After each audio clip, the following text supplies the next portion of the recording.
The former Twitter employee who was arrested and charged on the grounds of spying for Saudi Arabia has been sentenced to 3 months in prison. And we're going to talk about why this matters when it comes to international security and the global order.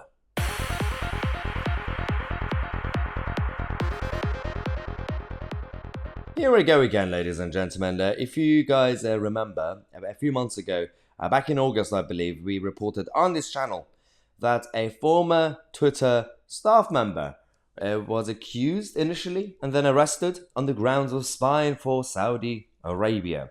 His name is Ahmed Abu Amu. Now, Ahmed Abu Amu, who was working for Twitter, essentially was accused of giving out intel and data to Saudi Arabia, a so-called ally to the West and the United States of America. This completely disrupts the global security order that's been happening since initially 1944-45, but also since 1990, the fall of the Soviet Union. Now, back in August, on the 10th of August, on Wednesday, the Department of Justice did this press release, and the whole idea was essentially saying that, well, we found him guilty, this guy, and he's guilty of acting as an agent of a foreign government and unlawfully sharing Twitter user information. Now, they were doing that. Saudi essentially wanted to make sure that they can target their own dissidents, anybody who lives abroad but is causing trouble for the Saudi Arabia government and the family, the royal family. Now, it's a bit dodgy, obviously, we know that, but the problem we're facing is that 3 years in prison. Is that going to change anything? What I mean, it makes no sense. When you're creating a situation where the justice system is basically people are making fun of it, whether it's in UK or US, it creates problems.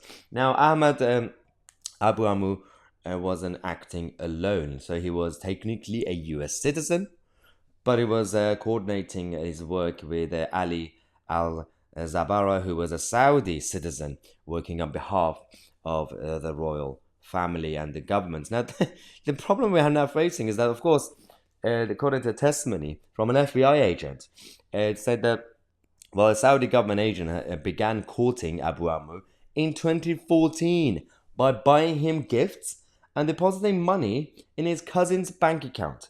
And then Abu Amu then began secretly accessing accounts of users who were critical of the Saudi government and sharing their email addresses and phone numbers with government agents.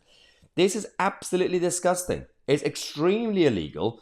It's extremely disrupting when it comes to their own Western global security order, that they say, well, Saudi, they're our allies. We are working together against the Iranians and against these guys and against those guys, against the Russians. Well, it seems like they don't see you as an ally, do they? Now, whistleblowers also said that there are Chinese government spies working at Twitter. Now, all this, by the way, most of it was happening before Elon Musk. Before Elon Musk took over Twitter, all these problems existed because Twitter was a public company. Now it's gone back to being a private company, and Elon Musk is the only owner and controller of the company. Now, one of the issues that we're currently facing is the fact that it's not really about Twitter itself. It's about the national security for the US, but international security for the rest of us. Now, Elon Musk has gotten rid of a lot of the dodgy people, but there has to be another investigation to ensure that there are no longer any CCP agents or any Saudi agents or any Iranian agents, because it doesn't really help the fact that the platform has gone big, massive as an app, as a website. But in reality, people's private data could be accessed and shared. Now, let me know your thoughts in the comment section. If you want to get your own We Are The Media merchandise or any other merchandise that we have, check out the link in the description. We're going to come back in half an hour on my TC, and we are the media.